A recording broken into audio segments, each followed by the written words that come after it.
pessoal, meu nome é Marcos Autori e eu apresento a série Química Essencial.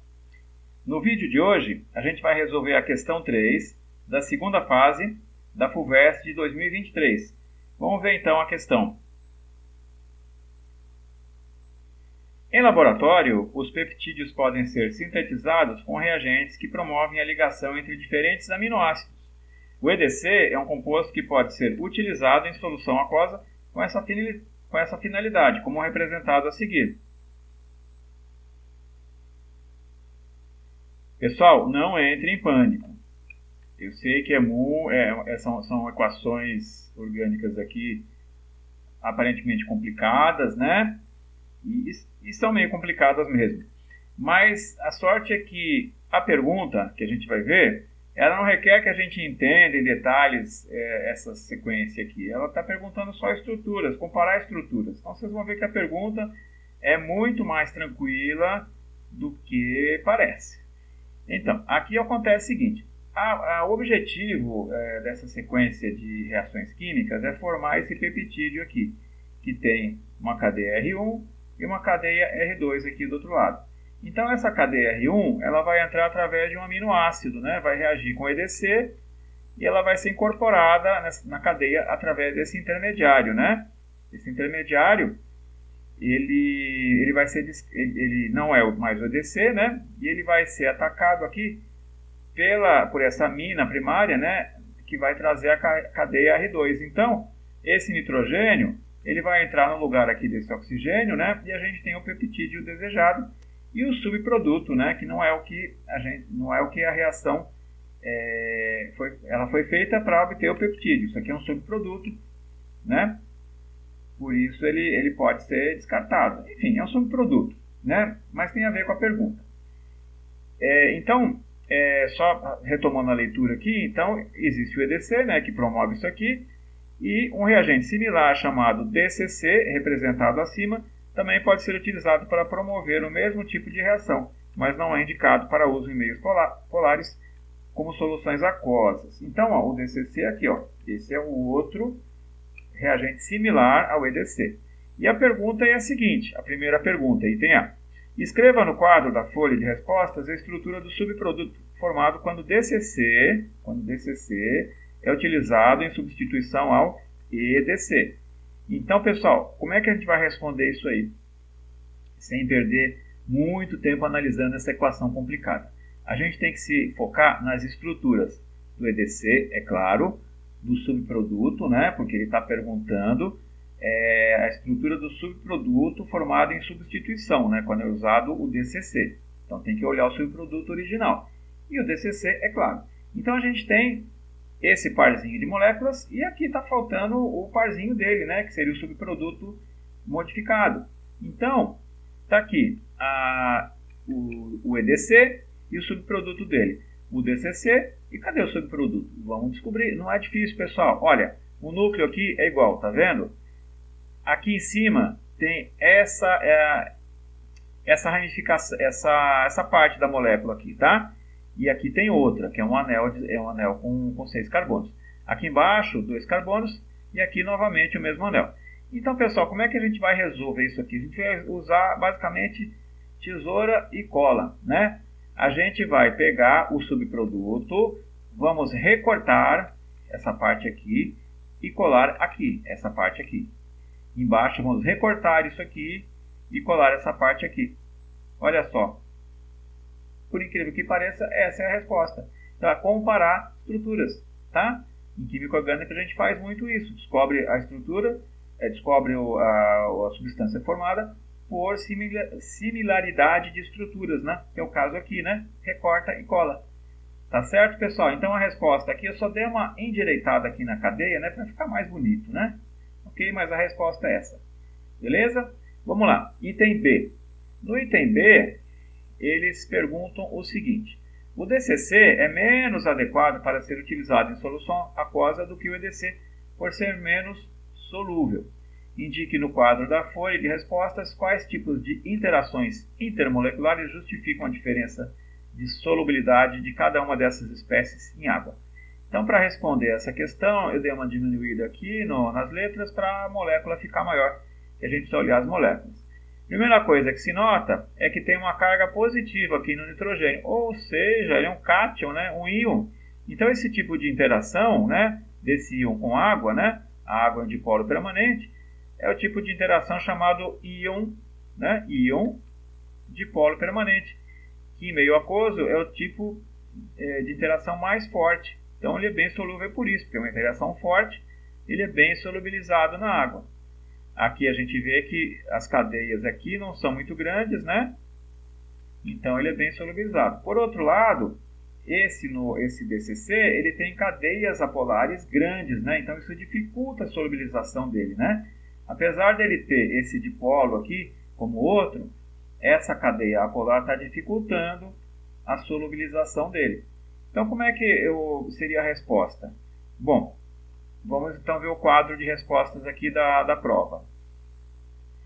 Então, na prova, o quadro de respostas tem o tipo de interação intermolecular com água e as duas moléculas, né? Na primeira, né, que é o EDC, a gente já viu, né, que é o íon dipolo permanente. Interação muito forte, aumenta a solubilidade em água. E na segunda, apesar de ter um dipolo permanente, possui grande cadeia polar que reduz a solubilidade em água. Então essa é a minha resposta. No terceiro item tem uma pequena introdução aqui antes da pergunta, né? Um dos métodos utilizados para quantificar proteínas é o método de Dietal, no qual é realizada a determinação da quantidade de matéria nitrogenada total em uma amostra. Esse método consiste em degradar toda a proteína de forma que todos os átomos de nitrogênio da amostra sejam convertidos em sulfato de amônio. Considere a pergunta agora, a pergunta C, né? Considere uma amostra de... Então, pessoal, para responder aqui, eu vou fazer o seguinte. Eu vou empurrar aqui para cima a pergunta, tá? Para a gente, inclusive, já ir anotando aqui as informações importantes. Então, vamos lá. Considere uma amostra de 550 mg de um peptídeo de fórmula molecular. Nossa, o que é isso, hein? Mas não se preocupem, pessoal. O importante aqui é a quantidade de nitrogênio só. O resto a gente não vai usar. Fórmula molecular, um monte de átomos, que foi submetida ao método Dietal. Calcule a quantidade total máxima de mols de sulfato de amônio. Está aqui a fórmula do sulfato de amônio, que seria produzida pela análise dessa amostra utilizando esse método. Então, esse método você fragmenta os átomos de nitrogênio e monta eles aqui, aliás, aqui, né, no amônio, tá? Como se você desmontasse, né, e montasse de novo, tá? Então, vamos ver o seguinte. A massa molecular dessa molécula grande, felizmente, já está na prova. E a gente precisa anotar o seguinte, na resolução. 550 miligramas não pode ficar assim, porque a massa molar é gramas por mol e aqui miligramas. Então é simples, substitui M por 10 a menos 3, porque M justamente significa 10 a menos 3, né? Miligrama, ok?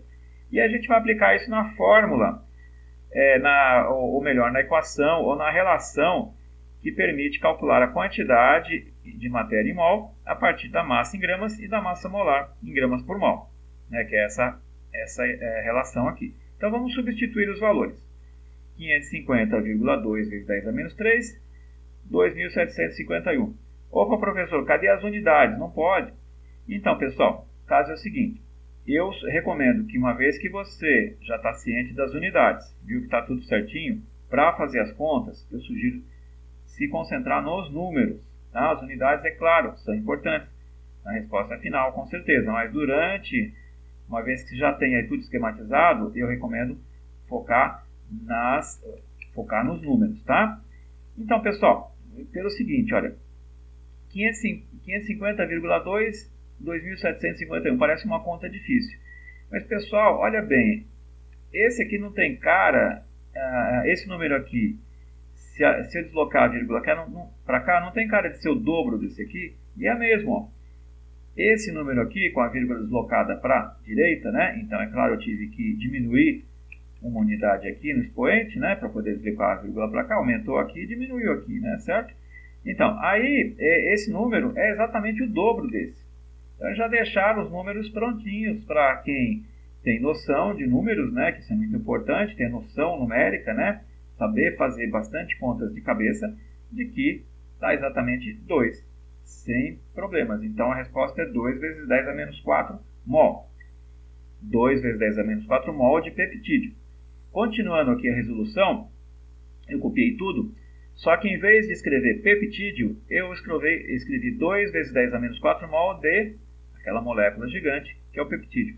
E eu coloquei aqui em vermelho 35 pelo seguinte: se eu quero saber quantos átomos de nitrogênio tem, é só multiplicar o 2 pelo 35, que vai dar, 70, fácil a conta, né? Então está aqui, essa é a quantidade de átomos de nitrogênio. Só que esses átomos de nitrogênio, 70 vezes 10 a menos 4, eu tenho que encaixar eles no sulfato de amônio. E o sulfato de amônio tem 2 nitrogênios por mol. Então, eu pego esse 70, dividido por 2, chego de novo no 35. Essa já é a resposta, pessoal. Olha só. Só que para que a resposta fique na forma de notação científica, eu faço a sugestão de que desloque a vírgula para cá. Portanto, esse número aqui aumenta, né? Então, diminuiu aqui, aumenta aqui, né? Para ficar do jeito correto de notação científica, mas eu penso que essa resposta estaria correta também. Mas eu prefiro a resposta, para não ter erro, né, pessoal? Responde do jeito oficial, para que você não perca a questão só por uma questão de vírgula, né? Deixar do jeito oficial. Beleza, pessoal? Então, os 3 itens respondidos, né? A primeira questão é de química orgânica. A segunda questão, interações intermoleculares, mas no meu canal esse assunto fica na playlist de ligações químicas. E a terceira é uma questão de estequiometria, né? Assista aulas completas sobre esses assuntos no meu canal. E bons estudos para vocês. E até breve!